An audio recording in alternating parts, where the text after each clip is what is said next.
Bonjour à toutes et à tous, bienvenue sur On se fait une toile. Aujourd'hui je vais vous présenter Les Aventures de Robin des Bois, un film de 1938 avec Errol Flynn, Olivia de Havilland, Basil Rathbone, Claude Rains, rien que ça, réalisé par deux réalisateurs, dans un premier temps avec William Kingley, dans un deuxième temps Michael Curtiz.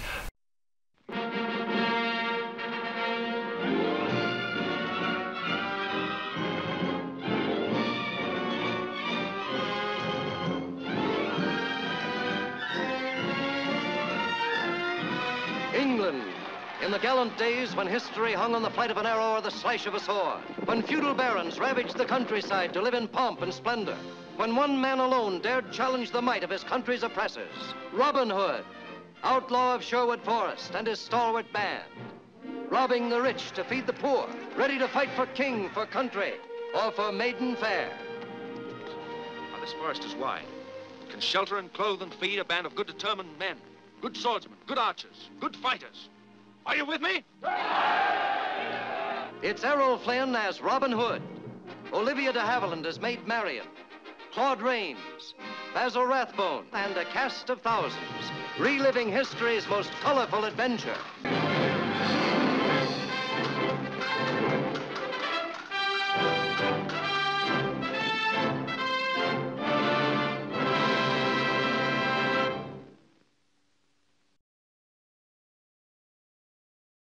Alors est-il besoin de raconter l'histoire de ce film, puisqu'il a été repris à maintes reprises, donc même si vous n'avez pas vu cette version-là, vous connaissez les grandes lignes de l'histoire. C'est Robin de Locksley qui va prendre la défense des déshérités et des persécutés face au prince Jean et au shérif de Nottingham et à toutes ses troupes, en attendant que le vrai roi, le roi Richard Cœur de Lion, revienne au pays d'Angleterre et rétablisse la justice. Alors il y a tellement de choses à dire sur ce film que je vais peut-être un peu raccourcir les critiques de manière à garder un peu plus de temps, on va dire, en fin de vidéo pour vous présenter tous les petits plus et les informations. Alors il n'y a pas beaucoup de critiques négatives sur ce film, mais une dit quand même qu'on ne peut pas nier que Robin des Bois, version Curtiz, fait très kitsch pour notre époque aujourd'hui, notamment à cause des costumes très colorés, d'une certaine niaiserie dans les dialogues. Mais il y a un certain charme qui se dégage de ce film, notamment grâce à sa photographie, notamment à l'interprétation d'Errol Flynn qui joue parfaitement son rôle. Donc voilà, donc ça reste quand même à découvrir. La critique la plus positive que j'ai pu trouver nous dit que c'est un pur chef-d'œuvre des années 30, que c'est l'un des plus beaux films d'aventure qui puisse exister. Il est rare qu'un film de cette époque n'ait pris aucune ride. Ceci grâce en grande partie à la qualité, bien sûr, de la photographie, mais surtout du Technicolor. Et ça apporte un charme incroyable au film. C'est un film hors du commun. Donc je ne vais pas aller au-delà de ça dans cette critique positive, puisque c'est que du compliment sur ce film. Vous l'aurez compris, la personne nous incite vraiment à découvrir ce film. En ce qui me concerne, je ferai très court, c'est très simple. Pour moi, c'est un film qui s'adresse aux grands et aux petits. C'est un film d'aventure par excellence. C'est celui qui nous fait passer un pur moment de cinéma. Donc on a un Robin des Bois bondissant, on a des héros attachants, on a des couleurs flamboyantes. Ce film a su passer les décennies et il sera encore là dans bien des années, parce qu'on le regarde toujours avec plaisir malgré toutes les années qui sont passées depuis sa réalisation. Alors dans les petits plus, on sait que la Warner était spécialisée dans les films de gangsters et les comédies musicales avant l'arrivée du code ACE, un code qui a été établi en 1934 et qui durera strictement jusqu'en 1952. Ensuite, avec un peu moins de rigueur jusqu'en 1966, et ensuite on passa aux classifications qu'on connaît aujourd'hui actuelles. Donc lorsque le code ACE a été mis en place, le studio a dû se renouveler et changer d'orientation. Et à cette époque, on retrouve les grandes figures du film de gangster sous contrat avec la Warner, Edgar G. Robinson, George Raft, James Cagney, entre autres.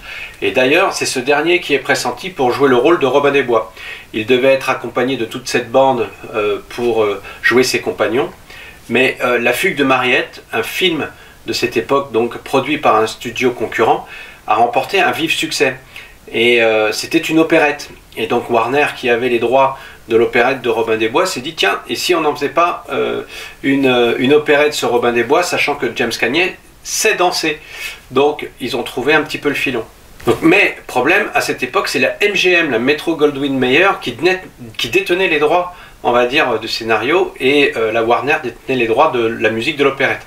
Donc ils ont trouvé un accord, ce serait la Warner qui ferait les aventures de Robin des Bois, et la Metro qui ferait les opérettes. Donc le temps que le projet se mette en place, Al Wallis, génial producteur de la Warner, voulait quelque chose d'autre, quelque chose de nouveau. Cagney, de son côté, étant en conflit, lui, depuis avec le studio, et étant sur d'autres projets, fut évincé, et d'ailleurs il ne travailla pas pendant plus de 2 ans et demi pour la Warner. Alors comment on en est venu à récupérer Errol Flynn sur ce projet? C'est très simple, en 1935 il joue dans le film Captain Blood.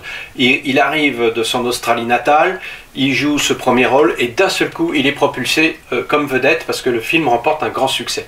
Film réalisé d'ailleurs par Michael Curtiz.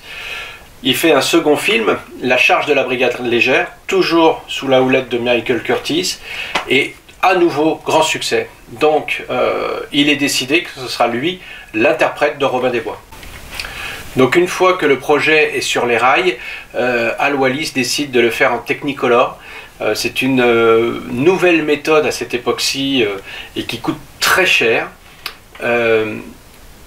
Bien sûr, on ne tourna pas en Angleterre, mais à 600 km de Hollywood, à Chico. Et il fut tourné les scènes d'extérieur, donc dans la forêt de Sherwood, en septembre. Ce qui a un indice sur une petite anecdote que tout le monde peut connaître, c'est parce qu'à cette époque-là, ils ont pulvérisé de la peinture verte sur les feuilles des arbres pour faire croire qu'on était soit au printemps, soit en été, mais en tout cas pour donner de l'éclat à la Technicolor. Alors pour créer un effet plus majestueux de cette forêt, ils ont même apporté de faux arbres qu'ils ont placés, décorés, et on peut voir Errol Flynn par exemple lors de l'attaque du convoi où Guy de Gisborne et le shérif de Nottingham escortant Lady Marianne se faire, on va dire, tomber dans une embuscade, et on voit Errol Flynn se balançant d'une liane pour atterrir sur un arbre de plein pied, et automatiquement, ben voilà, ça c'est un faux arbre. Alors les costumes ne sont certainement pas fidèles au point de vue historique, hein, mais quel raffinement. Les costumes, le maquillage reflètent réellement l'époque du tournage. Tous les acteurs secondaires apportent un supplément d'âme. On est tout de suite attaché à ces personnages. Ils apportent une touche d'aventure, de comédie, de drame.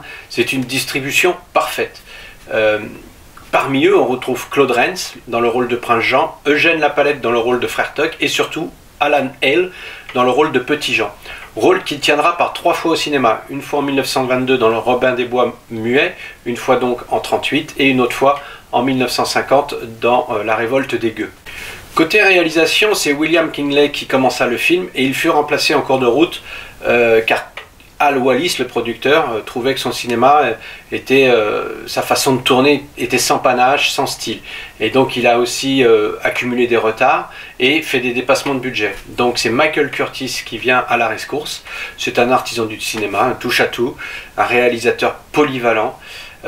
Les deux noms restent malgré tout au générique car c'est une pratique qui se faisait quand même beaucoup à l'époque. La musique qui accompagne chaque action, chaque acteur est l'une des plus belles et mémorables du cinéma. C'est une musique éblouissante et d'ailleurs qui fut récompensée par un Oscar.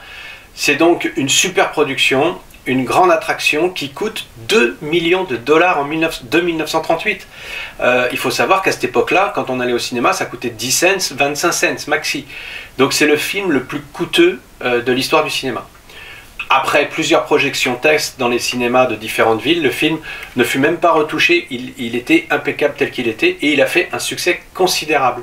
Au niveau des Oscars, le film n'obtient pas la statuette pour le meilleur film, c'était à cette époque-là, donc Vous ne l'emporterez pas avec vous de Frank Capra qui obtient l'Oscar du meilleur film, mais il fallait savoir quand même qu'il y avait 10 films qui concouraient pour avoir la statuette, donc c'était un peu compliqué.